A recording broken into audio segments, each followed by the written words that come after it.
So how do you create ethical leaders? Lesson 1. Ethical leaders need positive role models, solid mentors, and reliable friends. Those people can provide advice, they can provide counsel and support. And for all of you, at this stage of your life, maybe most importantly, they can provide honest feedback. Now, the fact that you're here says something, I think, to all of us, that somebody says you are a leader and a potential ethical leader. And I want to look back in my life and try and figure out, how did I end up in the position that I am? And it was because of my parents and my family circumstances. I want to share that with you all very briefly. My mom was born in Ely, Minnesota. She was the oldest of 4 children. She wanted to see the world. So at age 21, she joined the Red Cross and went off to Japan. My father was a college student in Ohio, ROTC student, and the war broke out in Korea.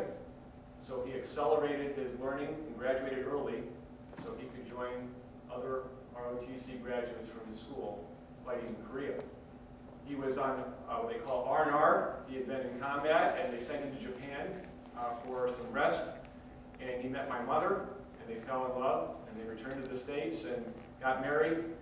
We were very fortunate that we landed in Ohio to start out, and I was the oldest of 5 boys. It was a very Catholic family. There are 5 of us. I have 4 younger brothers, and my youngest brother is 5.5 years younger than I am. So we had a very tight-knit family, and to this day we remain extremely close. My dad worked for a company that moved him every couple of years, so we moved 7 times while I was growing up, much like a military family would do. And we didn't have a lot of money, and there were times that our family struggled. But we did have an abundance of love and support from both our parents. My dad was my first mentor. He was my role model growing up. And he's passed away now, but I think back at my younger years, and I realized that my dad gave me 2 things that were important in my life. Appreciation for integrity and appreciation for loyalty. And I think those are the 2 things that I carry with me every day because of my dad. Integrity was all about your word. And he used to say to me, you don't get trust, you earn trust. With regard to loyalty, he said, you are to be loyal to your family and to your country. And we were called the Shea boys. We grew up together, we moved so often, we were our own best friends.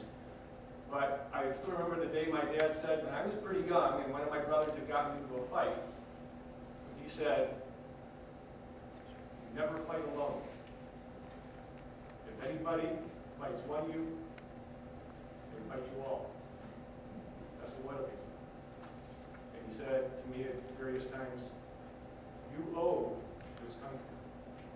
And someday you'll appreciate why. And it took some years, and we'll talk about that.